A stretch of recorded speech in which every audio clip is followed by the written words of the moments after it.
Hey there. Have you ever been sitting in a lecture and it just feels like a tidal wave of words washing over you? Well, today we're going to crack the code on academic listening. And here's the secret. It's not about listening harder, it's about listening smarter. It's about seeing the hidden blueprint in what you're about to hear. Let's dive in. Okay, so it all starts with a simple sentence, just like this one. You might see it on a test or as a description for a talk. And, on the surface, it looks pretty basic. But believe it or not, hidden inside this one little sentence is a complete roadmap for everything you're about to hear. The secret isn't just to strain your ears. It's knowing how to read the map before the journey even begins. So, this is the big question for us today. What clues are hiding here in plain sight? I promise by the end of our time together, you won't see this as just a boring instruction anymore. You'll see it for what it is, your own personal decoder ring for any academic audio that comes your way. So here's our game plan.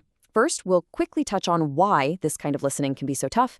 Then, we're going to put on our detective hats and decode that prompt. After that, we'll use those clues to build a universal blueprint for presentations. And finally, I'll show you exactly how to turn that blueprint into a real, practical strategy for success. All right, let's get into it. The Academic Listening Challenge. The real problem usually isn't the vocabulary or how fast someone is talking, it's the sheer density of the information. If you don't have a sense of how it's all organized, it is so easy to get lost. It's like you're trying to find a few key facts in a giant sea of words. But here's the absolute game changer. You can predict the structure. Those little test prompts, the titles of lectures, they are packed with clues. And when you know what to expect, everything changes. You stop being a passive listener who's just hoping to catch the right information. You become an active analyst, anticipating the flow and ready to grab the key points as they come. So if the clues are right there in the prompt, how do we find them? Let's break it down, word by word, and see exactly what's been hiding right under our noses the whole time. First up, the term student presenter. What does that tell us? Well, right away, it suggests the speaker isn't just making this up as they go. They're probably following a script, maybe for a class project, so we can expect a clear, logical, rehearsed structure. Their language might also be more direct. You'll hear phrases like, first I'm going to talk about, or next, let's look at. These are like little signposts telling you exactly where you are on the map. Now for the second clue, and honestly, this one is the jackpot. Research project. The second you see these two words, you know the content itself is going to follow a classic, almost universal academic formula. Research isn't just presented randomly. It has a very specific, logical order that always moves from the question to the answer. So let's put it together. Student presenter clues us into the speaker's style and the structure they'll use. Research project clues us into the flow of the content. These aren't just descriptions, they're coordinates. And by putting them together, we can actually draw a pretty complete map of the presentation before we've even heard a single word. And when we put those clues together, what we get is the heart of our entire strategy, the presentation blueprint. You can think of this as the predictable anatomy of academic research, a structure you can learn to anticipate every single time. And here is that map. Almost every research presentation on the planet follows this path. It kicks off with the what and the why, that's the introduction. Then it explains the how, the methodology. Next comes the most important part, what they actually found, the key findings.